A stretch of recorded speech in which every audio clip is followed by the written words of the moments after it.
咁想黐翻上去呢個咧，咁就一隻手搞唔搞得掂啊？一隻手都搞得掂啦，咁就唔使好似以前高步咁樣左擰右擰啦。咁而仆街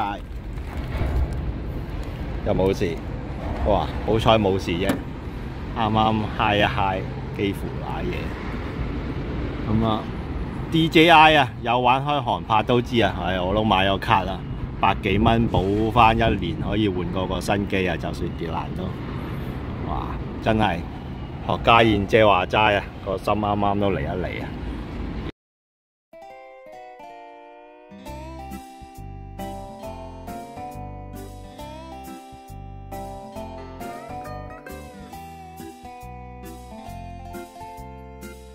齋花爸爸，大家好啊，歡迎翻嚟齋花爸爸頻道啊！咁有睇我動態啊，都見我最近買咗件新玩具啊！咁今日都諗住嚟拍下開箱啊！開頭問下老婆，喂，唔係人哋贊助嘅，走去拍開箱片呢，會唔會好柒㗎？咁佢答會㗎。咁真係呢個硬着頭皮啊，純粹個人分享啊！希望以後會唔會有啲其他商品贊助下開箱啦？咁一個非專業嘅開箱啊！咁又同我呢個啊陪伴咗好耐嘅高步7就要分手啦，因為新嗰部啊功能已經完全取代啦。高步啊，真係由我第一個訂閱開始，第一條片啊就拍出而家呢個頻道啊，咁都好全能啊！嗰陣時買咗個磁石吸盤呢，咁就周圍吸住就可以拍啦。咁而家呢個啊叫做 DJI Nano 128G， 我買咗，佢有分64G 同128G 啊。不過64G斷貨啦。咁拍埋去啊，呢部 DJI 呢就大少少啊，但係佢係手指機嘅，佢係可以個 mon 同埋個鏡頭分開㗎。咁佢淨係出嚟嗰啲配件都好夠用噶啦，就唔使買其他嘢高步咁噶啦。咁有個吸盤嘅座啦，有一條帶呢，咁就可以圈喺個身度呢，咁就吸個鏡頭喺件衫前嘅。跟住呢個呢，咁就係聲稱可以夾喺個帽嗰度啊，咁就影啲第一身視覺用噶。咁即係呢部機128G 就好似2500，64G 呢，咁就2200啊。咁就真係已經對一個新手嚟講啊，想拍下紀錄片啊，或者好似我咁面皮厚放上網啊，都十分啱用噶。咁我用咗幾日已經上晒手噶啦。咁真係高步都可以同佢拜拜啦。咁以前高步呢又出名可以擰呢啲咁嘅螺絲，就可以改其他咁嘅配件啦。咁而家人哋呢啲磁石吸一吸就係噶啦。而家啊吸喺個玻璃嗰度講解下啦。咁啊呢個影住嘅話呢，如果想自拍嘅話呢，咁就開咗個鏡頭先。自拍嘅話呢，咁啊開住個鏡頭呢，咁就可以完全影到自己做乜嘢啊、成啊都得啦。跟住如果想調翻轉影風景嘅話呢，咁就撳個掣，咁就磁吸加呢個扣啊，咁就好穩陣啦。咁就可以即刻影住個 mon 出邊嘅環境，即係我想影風景嘅話呢，咁就可以咁樣影。平時我自拍嘅話呢，高步呢，咁就係唔知自己拍到啲咩嘅。咁而家呢度呢，咁就可以對住自己，想點嘅角度點樣都得啦。咁佢嘅另外個功能呢，仲可以分開嘅喎。分開一路影嘅話呢，我咁可以揸住一路睇可以戴喺個頭度又得，黐喺架車嗰度又得呢。咁就可以望住個 mon 啦，咁就可以分開啦。咁又係超方便啊！咁以前高步已經係嚿電又發脹成影到10分鐘到嘅咋。咁而家呢個機淨係話上邊呢隻眼仔都可以影到半個鐘至90分鐘啊，視乎你係1080定拍4K 嘅片啊。如果插埋呢嚿嘢呢，因為其實呢個 mon 好似個尿袋功能咁嘅咋。咁插咗上去咧，佢會插埋電嘅幫佢。咁就如果插埋佢嘅話咧，咁就可以200分鐘以上嘅，官方講嘅又。不過就叫做冇得換電池啦，GoPro就可以換電池，但係插電都好快。用過呢幾日，我嗰日就咁樣一個鏡頭去吐露港行去上水啊，成40分鐘車程都拍晒㗎。只不過嗰日圈喺個身嗰度咧，咁就件衫有少少彈啊，咁就揸車嗰陣就喐咗個位置就比較唔理想，咁一路揸車冇理由一路望住個芒㗎嘛。咁就影下又影住咗個軚盤啊，咁就想話嗰條片就冇攞出嚟。其餘嗰啲而家測試中。咁就如果你平時校角度嘅話咧，其實真係好好咯，有個 mon 可以望住自己點樣影，攞嚟拍 vlog 一流啊！咁而家電話咁就用個反拍 mon 啦，咁就咩？咁另外佢有個磁吸繩嘅功能啊，咁就可以帶住喺個身度拍嘢啦，咁就一流啊！又係，跟住就黐個鏡頭上去就係啦。咁就着住喺件衫度一黐上去咧，咁就可以做到個第一身視覺啊！將來咧，我亦都應該會有好多片咧，咁樣一路影住揸車啊成日，咁就十分愛上它已經。咁呢個帽夾嘅功能咧，本應係夾喺頂帽度嘅設計，但我嗰日發現咗咧，圈喺個後鏡度咧係超穩陣嘅。係超穩陣嘅，行車都冇問題嘅。咁你話唔好話行高速公路啊，你喺度喺碼頭入邊行下成啊，都冇跌到啊，係超穩陣嘅。咁就個角度咧，就比起我以前就爭好遠啦。我以前咧就只可以咁樣拍，咁而家咧呢個鏡頭咧咁就哇歪好多啊！咁就以後啊，你哋大家睇拍位咧就會清晰好多噶啦。咁就超有用。以前就咁樣拍片嘅，咁大家睇我拖頭佬嘅頻道咁耐就係咁噶啦。將會咧就咁樣就會更似一塊鏡啦，可以睇得更多更遠。如果想駁埋個 mon 又得啫，串燒三兄弟咁啊！即刻睇即時啊，經過 mon 可以睇埋。咁呢個咧就真係次次拍親片咧，其實真係唔知拍啲咩出嚟嘅。咁就而家直情可以望埋啊！咁磁吸咧對我哋泊車嘅話咧就好重要啦。即係不過首先要唔驚整花部車啦。如果驚整花架車咧，咁就攞條毛巾剪一剪就都 OK 嘅，咁啊真係方便。咁呢個係舊嗰個。咁嗰陣時啊，一見到佢呢個話手指可以磁吸就買啊。不過其實真係唔建議架車喐緊嘅時候用啊，因為呢啲好實。呢個嘅話真係驚你拍完個位都唔見咗佢啊。咁就呢個面積可能比較細啲啦。咁呢個呢，咁就會大啲啦。但係嗰陣時我開頭係諗住咁樣拍片嘅。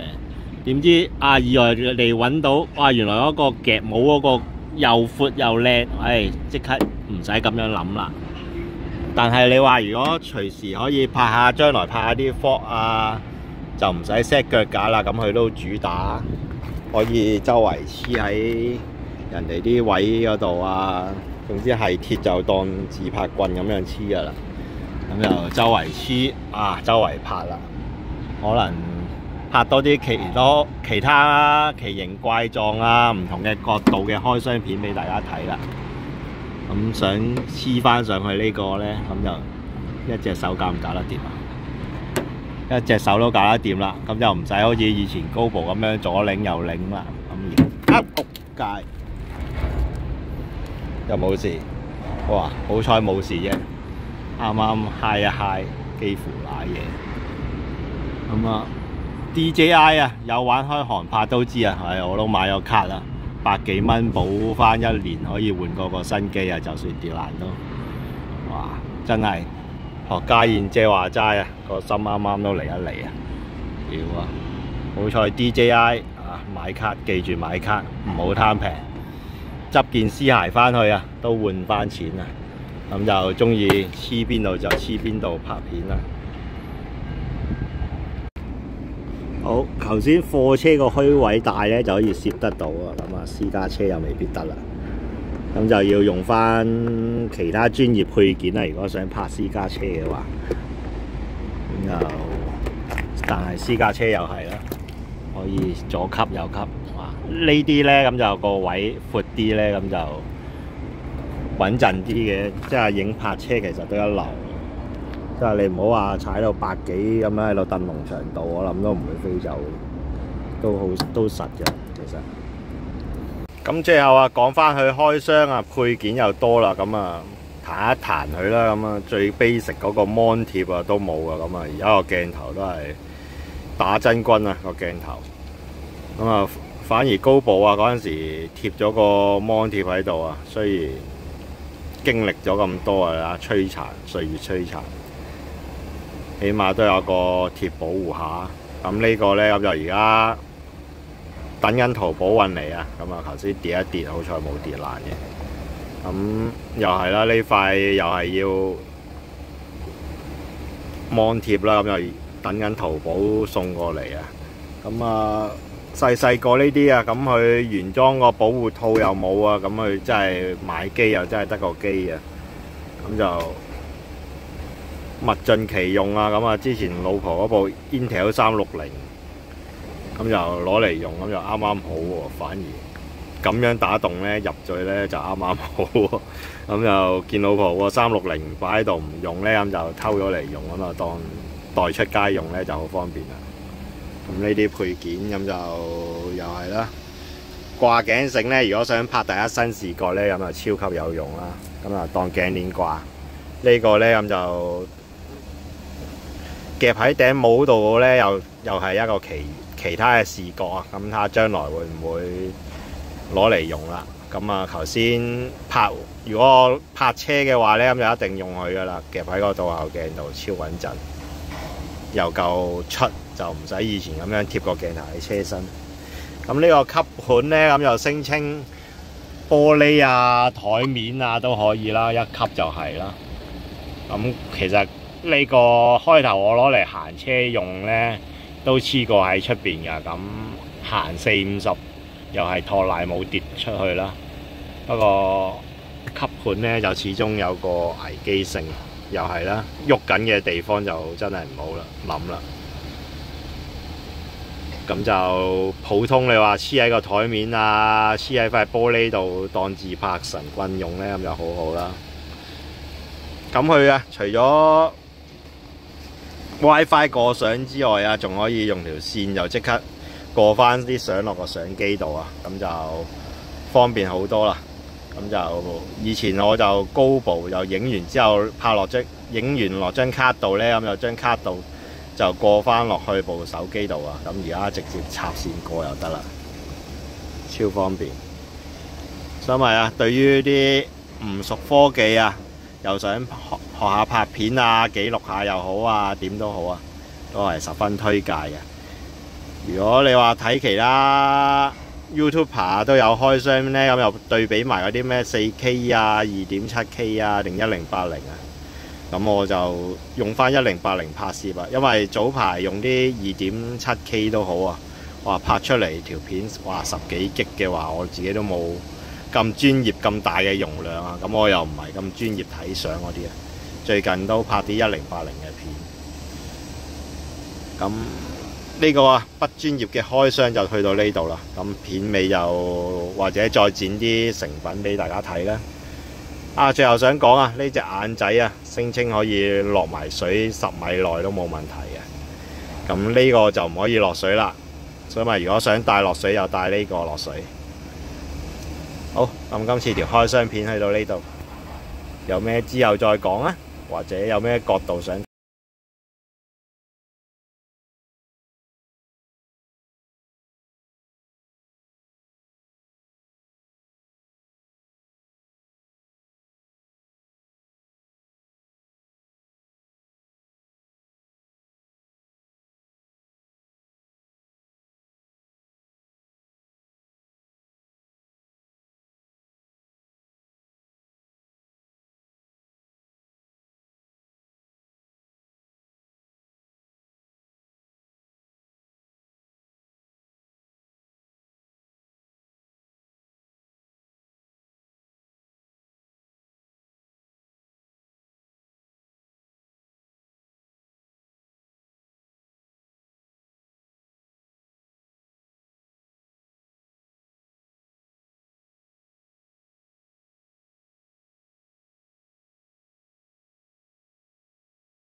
尋日啊試完泊車咁啊，今日試下爬艇啦。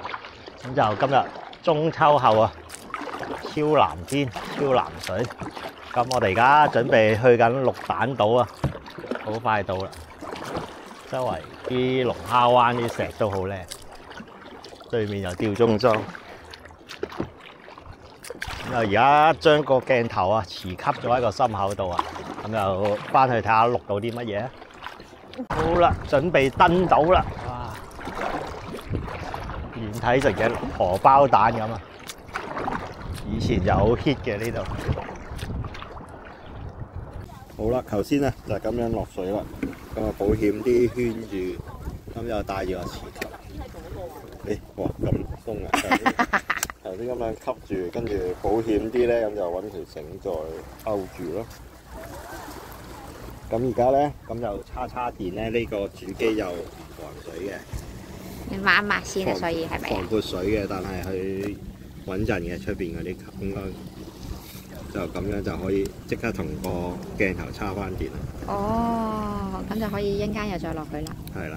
但係你叉電呢個位置咪有少少水，會唔會啊影響？防水嘅應該。咁頭先睇下啦，主機咧就剩翻25% 電嘅。咁玩咗咁耐，而家下邊個大機咧咁就100%，咁就而家同佢叉翻隻眼仔啦，可以。